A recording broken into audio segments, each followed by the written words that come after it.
আগামীকাল 25শে ডিসেম্বর সেই ছেলেটার জন্মদিন যে ছেলেটা ঠিকমতো বাংলা বলতে জানে না।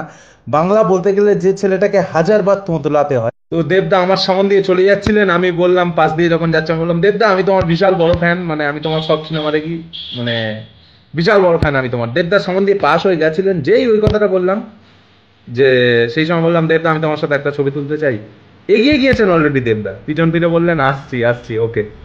আর আরো একটা কথা বলার, দেবদার সাথে আমার প্রথম যখন দেখা, মানে আমার ভাইয়ের জন্যই হয়েছিল, মানে যেটা আমি একেবারে কল্পনা করিনি কোনোদিন স্বপ্নে। আমার ফোনের ওয়ালপেপারেও দেবদার ছবি। আমার প্রশ্ন করেছিলে, অনেকে কমেন্ট করেছিলে যে দেবদা কোথায় থাকে, কলকাতাতে দেবদার বাড়িটা কোথায়। মেদিনীপুরেতেও দেবদার বাড়ি অনেক আমরা দেখেছি, কিন্তু কলকাতাতে কোথায় থাকে। হ্যাঁ, তাদের উদ্দেশ্যে আজকে ভিডিওটা, অবশ্যই এই ভিডিওটা আমি বলছি।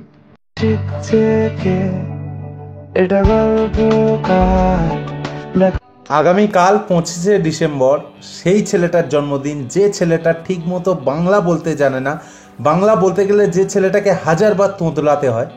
আগামীকাল 25শে ডিসেম্বর সেই ছেলেটার জন্মদিন যে ছেলেটাকে নন্দনে এক সময় ঢুকতে দেওয়া হয়। আগামীকাল সেই ছেলেটারই জন্মদিন যে ছেলেটার প্রথম বেশ কয়েকটি মুভি মানে সাফল্যের দেখা পায়নি। আগামীকাল সেই ছেলেটার জন্মদিন যে আজকের এত সফল হওয়ার পরেও তাকে শুনতে হয় রাজনীতির জোরে, রাজনীতির পা চেটে সে সাফল্যের মুখ দেখেছে। হ্যাঁ, আপনাদের সব হেটার্সদের প্রিয় সুপারস্টার দেবদার জন্মদিন। হ্যাঁ, আগামীকাল সেই ছেলেটারই জন্মদিন যে ছেলেটা ছোটবেলাতে একটা রাত শ্মশানে পড়েছিল এবং কেউ তাকে কিছু খাইয়ে মিশিয়ে মেরে দেওয়ার চেষ্টা করেছিল, যার জীবনটা ওখানেই শেষ হয়ে যেত। কিন্তু সেই ছেলেটার শেষটা তো ওখানে লেখা ছিল না, শেষটা কোথায় লেখা জানি না, বাট তার খেলা শুরু হয়ে গেছে বস। সেই ছেলেটা বাংলা সিনেমার টলিউডের বস, টলিউডের শীর্ষে স্থান অধিকারী এবং টলিউডে রাজ করছে বলতে পারো, মানে বিজনেসের দিক থেকে, সমস্ত দিক থেকে। আর ফ্যানদের হার্টবিট, হার্টথ্রব, বাংলার সুপারস্টার, আমাদের সবার প্রিয় দেবদার জন্মদিন। অ্যাকচুয়ালি দেবদাকে নিয়ে আমি কি বলবো জানি না। সবাই জানো, আমাকে যারা একটু হলেও ফলো করো, যে আমি দেবদার কত বড় ফ্যান। অবশ্যই বাংলা সিনেমাকে সাপোর্ট করি, বা ছোটো থেকে দেবদার ফ্যান। তো দেবদার কালকের জন্মদিন। হ্যাঁ, ইউটিউবের রিচ খুবই খারাপ চলছে, কারণ আমার ভিডিওর 90% ভিউ ইউটিউব রিকমেন্ডেশন থেকে আসে। বাট ইউটিউব রিকমেন্ডেশন কোনো একটা কারণে, কিছু কারণে আমি জানি না ঠিক, এখন একেবারে মন্দ, মানে 10টা-20টা রিকমেন্ডও হচ্ছে না। সেই জায়গায় ভিউজটা আমার এরকমই, মানে 100টা ভিউজ করতে একদিন অবস্থা খারাপ। তারপরেও আগামীকাল দেবদার জন্মদিন, আর আমি উইশ করবো না, আমার তরফ থেকে ভিডিও আসবে না, এটা একেবারেই অসম্ভব। দেবদা, তোমার জন্মদিন আর আমি ভিডিও করবো না, এটা একেবারেই সম্ভব নয়। আমি আমার তরফ থেকে এই ভিডিওটাই তোমার জন্য গিফট ধরে নাও। শুভ জন্মদিন দেবদা, খুব খুব ভালো থাকো, সুস্থ থাকো। আর যে যা বলুক বস, তুমি যেভাবে প্রত্যেকের মুখে জবাব দিয়ে চলেছো সেইভাবে জবাব দিতে থাকো বস। কমার্শিয়াল মুভি নিয়ে হোক বা বাংলা সিরিয়াল বলে যে যাই খিল্লি করুক না কেন, ফিল্মের বিজনেসে কিন্তু তুমি টপ করে রয়েছো। পরপর যে লাস্ট 5-6টা ফিল্ম, দেবদা কিন্তু সবার থেকে এগিয়ে বিজনেসে, ফিল্মের বিজনেসে। মানে মার্কেট একেবারে একাই কাঁপিয়ে দিয়েছে, মানে আর্নিংয়ের দিক থেকে, ব্লকবাস্টারের দিক থেকে। এটা যে কেউ, তোমরা বাংলা সিনেমা যারা ফলো করো তারা জানো, এর নাম দেবদা, এর নাম সবার প্রিয় সুপারস্টার দেবদা।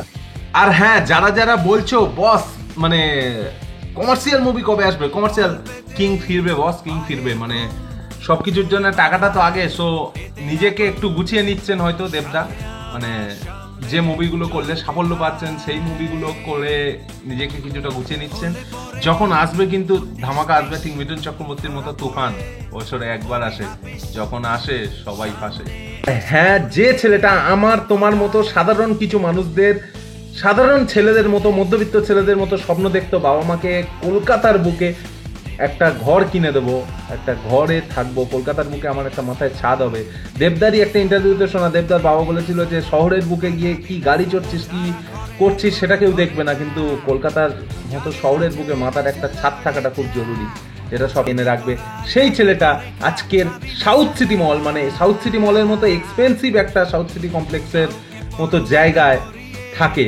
প্রশ্ন করেছিলে, অনেকে কমেন্ট করেছিলে যে দেবদা কোথায় থাকে, কলকাতাতে দেবদার বাড়িটা কোথায়। মেদিনীপুরেতেও দেবদার বাড়ি অনেক আমরা দেখেছি, কিন্তু কলকাতাতে কোথায় থাকে। হ্যাঁ, তাদের দেবদা কিন্তু সাউথ সিটি কমপ্লেক্সের 4 নম্বর টাওয়ার, অনেক টাওয়ার আছে তোমরা জানো, 4 নম্বর টাওয়ারের 29B অর্থাৎ 29B ফ্ল্যাটেই কিন্তু থাকেন। ওখানেই দেবদার অফিস এবং সম্ভবত তার উপরেই বা ওইখানেই দেবদার বাবা মা বা দেবদার বাবা যাওয়া আসা করেন, সম্ভবত ওনারা থাকেন। মানে সাউথ সিটি কমপ্লেক্সের মতো জায়গা, এত উঁচুতে, বুঝতে পারছো সাফল্যটা দেবদার কাছে। এটাই তার জীবনের সবচেয়ে বড় সাফল্য। দেবদা নিজেও একটা ইন্টারভিউতে বলেছি, সেই ছেলেটার ফ্যামিলি ড্রামা দেখার জন্য হলে লাইনের শেষ হয় না ভাই। মানে এত ভালো করে প্রজাপতি যে নতুন সিনেমা বেরোচ্ছে, মানুষ সেলিব্রেশন করছে। আই থিঙ্ক বাংলা সিনেমায় দ্বিতীয় কোনো দিন হবে না যে কারোর ফ্যামিলি ড্রামা নিয়ে এত সেলিব্রেশন হবে, এতটা ক্রেজ থাকবে, এতটা উন্মাদনা থাকবে। বস এটা করতেও দম লাগে। অ্যাকশন ফিল্মে ঝাড়পিট করে উড়িয়ে দিয়ে অনেক কিছু করা যায়, ঠিক আছে। ফ্যামিলি ড্রামা করে দর্শকদের মনে এতটা জয় করা যায়। বয়স্ক 8 থেকে 80 সবাই যেমন টনিক দেখেছে, প্রজাপতিতেও খেলা শুরু হয়ে গেছে। বস একটাই কথা বলবো, তোমার নিয়ে বলার কিছু নেই, ভিডিও বড় করে লাভ নেই। আবারও শুভ জন্মদিন, ভালো থাকো, সুস্থ থাকো, আগামী দিনে আরো আরো সুপার সিনেমা উপহার দিতে থাকো আমাদের। আমরা দেব ফ্যানরা ছিলাম, আছি, থাকবো। 1 2 3 4 দেবদা সুপারস্টার। আবার শুভ জন্মদিন দেবদাকে, ভালো থেকো দেবদা। আর সব দেব ফ্যানরা কমেন্ট করো, বাংলা সুপারস্টার দেব।